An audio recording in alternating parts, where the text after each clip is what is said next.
So this is the first episode of the Sam Omer podcast with my guest, Sophia Fazio. Hi. All right, Sophia, can you go ahead and just introduce yourself? Tell me, well, I know your name, but your name, where you're from, and give me a fun fact about yourself. Oh, major too. Major is important. Tell me what you're majoring in. Yeah, I'm Sophia, as we've already talked about. I'm from Louisville, Kentucky, and my major is art and design, and I minor in marketing. One interesting fact about myself, I used to own a pet parakeet. Oh no, I'm sorry, it was a cockatiel, but she flew out the window. It was really sad. That's so sad. I know. It's unfortunate. Well, let me go ahead and get this started. So, how this is going to go is I'm going to give you this theory about media and how it affects people. And this theory is called cultivation theory.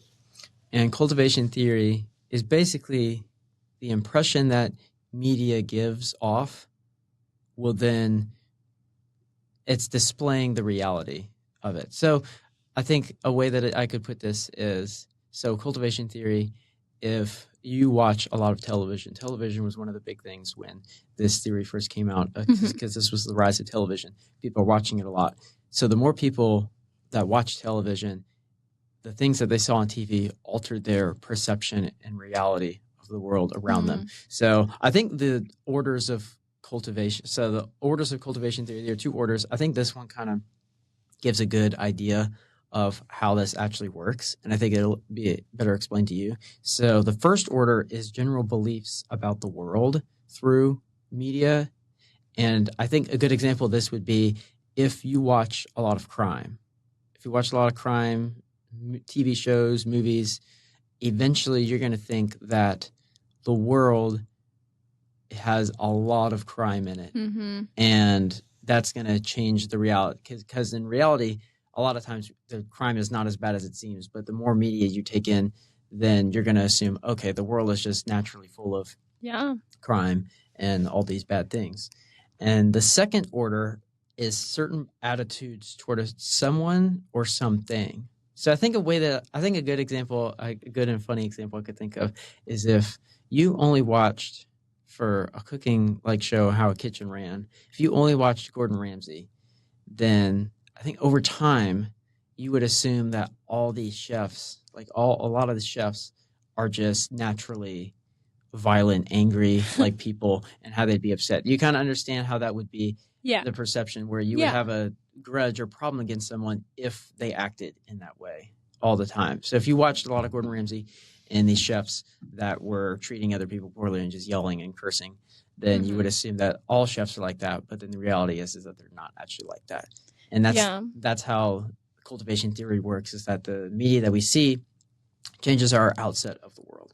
And I'm going to give you some studies and some research about this that happened pretty recently.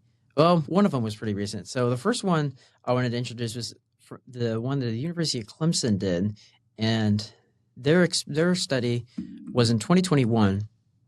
And it covered things such as social media, Instagram, Twitter, YouTube, Facebook, and that was it. TikTok was in it, but it wasn't as a major as of a thing that we saw they did in the experiment.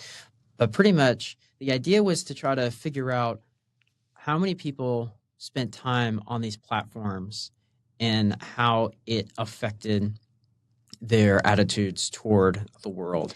And the way that they did the scoring was interesting. So they did it in terms of slope. So going back to math, the slope. So when they give the results, they have it in B. So B would equal to a certain point, because the B is then the slope. And it's a little confusing because I was trying to figure out the best way to actually describe this stuff. And so that the study done showed that Facebook showed strong results of behavior toward real life issues and problems. So the more people that watched Facebook, the score that they gave was a 0.17, which is pushing like the moderate like levels of people. And there were 413 respondents to this. Facebook had the strongest results. Instagram was next with 0.14, Snapchat 1.11, and Twitter with 1.10. And what was interesting is when they asked these questions, the questions were basically about how they viewed society. So a lot of civil discourse questions. They found that Facebook was the biggest one that caused a lot of turmoil and changed the perception of reality than what it was. And when people combined these platforms together, it was 0.19. So the increase of this was pretty substantial.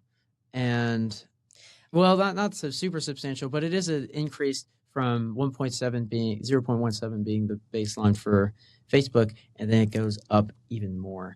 And then I will say, so there's one more I wanted to do, and this was done by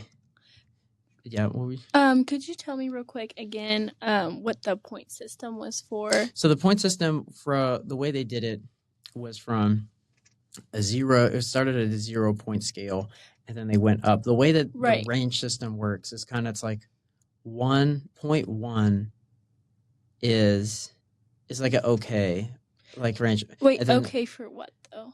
Like the increase in change. So and like users? Yeah, so the users and the respondents who were a part of the survey, they changed the results just from like the norm. How frequently they're using. So like the norm would be at 0, and then any time that they would then respond to these things, the more dislikes and problems they would have with society, then that score would then go up more. So okay, 0.1, yeah, I was just wondering what the points. Yeah, it is. It's tricky, sense. But that's kind of that's one of the ways it works. And then this next one was done by. Done by PubMed, excuse me, sorry. And this one was a study done about alcohol, and this was done in 2014. And they used teenagers. There were 445 American teenagers roughly from the ages of 14 to 16. And they gathered these teams and used a system they compiled people who were from the age or from TV use. So anything less than 20 hours was considered light TV use. Anywhere between 20 and 40 was moderate. And anywhere beyond 40 was considered to be heavy. And the study revealed that the scores for the people that used the higher, so people who had higher score or who watched TV more, ended up having a lesser opinion about the impacts of drinking. So the more people who watched TV, the less they saw the concerns about it. And some of the numbers that they had was telling in how they increased in they were desensitized to it, and then the fear or the problems of drinking that were proposed went down. So they were more comfortable with drinking, and they saw it less as a fear and as a problem. And the more people, and they collected the data, they correlated that with the rise of how many people used or watched TV. So the more people who watched TV, those numbers were then increasing by a decent amount. One of the scores or one of the drinking intention ratings I had that they got from the study was at 0.33, which is at like the highest, and they were able to compile that from using all three, the light, moderate, and heavy users. So the theory seems to be pretty plausible and understandable from the perspective of that there's something going on here, that the people who are consuming TV media, who are on it a lot, are changing some of their results. Mm-hmm. And there have been lots of different studies and stuff on this, and has been a theory going on for a long time. So do you think you could kind of describe and explain cultivation theory in your own words based off of a lot of the information that I have given you, and kind of run you through what the basics of cultivation theory looks like? Yeah, so from my understanding, cultivation theory is basically when you are watching a lot of TV or consuming media, you start to see the world differently in a way that is either more likely to be okay with like consuming alcohol and think that's more okay. Or like from your first example, you talked a lot about crime, and how when people listen to a lot of like crime podcasts or watch crime shows, that they're a lot more afraid because of they just think there's a lot more crime in the world than there actually is. Um, I know when I was like 14, I was in like I was a high school. No. Yeah, I was a freshman in high school, and I listened to a lot of just crime podcasts, and I remember being just so scared at night, and I was scared to go out or do like anything because I thought I was just going to be like murdered or something, Mhm. which is so not the case.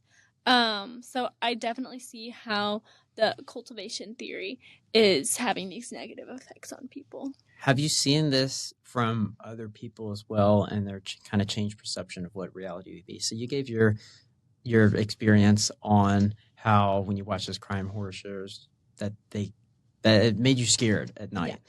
Yeah. Have you experienced that? Has anyone told you things along those lines as well, or do you think this is the first time that you're hearing this theory and it was like, oh, it kind of clicks in my head now? No, I wouldn't say it's the first time I heard this theory. I know my cousin, she also would listen to the same podcast and she was so scared too. But I know I've experienced it in more ways than just podcasts. Um, I I used to watch a lot of like Family Guy, and these other like just ratchet TV shows that were just not very good for my brain. It was like brain rot. It was just nothing that was holy, nothing that was good in it. And I think that would come out in my humor and the way I like said things, or like the things I thought was funny, which was really just not okay. It Mm-hmm. wasn't appropriate. Um, and it was not something that I should be saying as a Christian. Um, and so I kind of saw it in that area, but I also see this in a lot of my friends. And so I don't even think they realize it, and they think it's normal. But it's hard to see them go from just so pure and good to watching these things, and you just see it come out in them. Do you think it has anything to do with how much they're actually watching this media and how much they're actually taking in? Because when you're talking about watching Family Guy and stuff, obviously Family Guy is not the best thing I would say to watch. Obviously, because obviously the things that you've said, they point to bad humor and just things that you should not be saying on a daily basis. It is pretty bad. But do you think there's any correlation with that to how much media you're actually taking in? So do you think when you'd watch some of this stuff growing up, do you think it was a lot for a child to have, or do you think it was controlled in a moderate amount? I think it depended on the person. For me, I didn't watch that much TV growing up. I did play a lot of video games. Um, but my friend who I'm talking about, he didn't really watch so much that I know. When he was younger, it was like high school era that he started watching a lot of shows like Rick and Morty. It like became his personality, and it was Mm. just bad. I think that if you watch it in moderation and not all the time, and it doesn't become like your obsession. I think as long as you can realize what's good and bad and filling your life with just constant reassurance in God's word, that that's good, and not so much time on Mhm. like the TV watching things. Do you think it's just from the sheer amount of content that they're taking in, or do you think it's just if something has really bad humor or things that you shouldn't be watching, that it's almost instantaneous? Because in the PubMed study, I don't know why I can't say it right. The PubMed study when they talked about alcohol and the content that these teenagers were watching had alcohol content in them. And obviously, there was, for the people that had watched more, there were more results showing that they were more comfortable and relaxed with alcohol. Do you think, I guess using that as an example, do you think when those people watched it, it was almost instantaneous that they thought, oh, I think that alcohol drinking is fine? Or do you think it was just for the people who kept watching it more and more? Then they thought, okay, then yeah, this isn't that bad. I've seen enough of alcohol intake and content that it can't possibly be that bad for me. I think the more you watch it, but I think it's also like a habitual thing. So if you constantly go back and you keep on watching that, like let's say you watch like 20 hours a week of that, I think you would be way more likely to be okay with something like that than somebody that just saw that one time. So I wouldn't say it's instantaneous.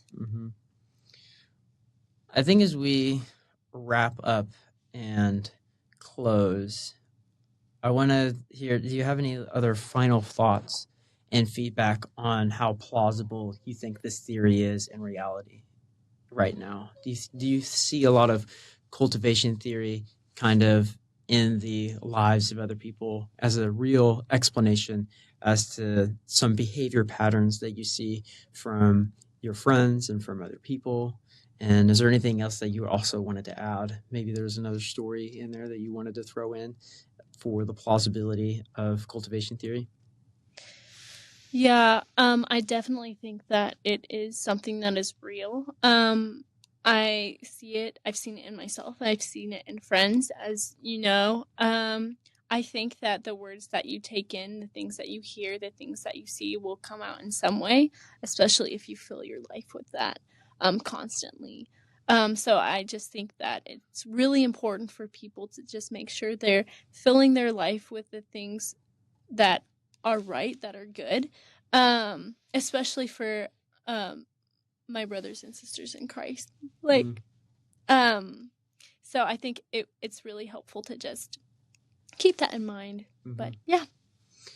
Well, thank you, Sophia. I appreciate your time and appreciate your feedback and all the wonderful information that you provided. And I was intrigued by some of the things that you were saying and how you can see that impact in other people and how there's something going on with cultivation theory. And I think the idea behind it that you can't ignore some of the results and things that you would see in reality about over media consumption. And since this is something that is very prominent in our lives today, more so than it ever has in all of human history, how much media and technology we now have at our disposal, then it would make sense that the more we watch this stuff, the more new data and information will come out, because we've never seen something like this, or no one has seen this in forever in all of human history. So thank you for your time. Thank you for being here. And I will conclude the first episode of the Sam Omer podcast. So let's just say our goodbyes. Goodbye, everybody. Bye.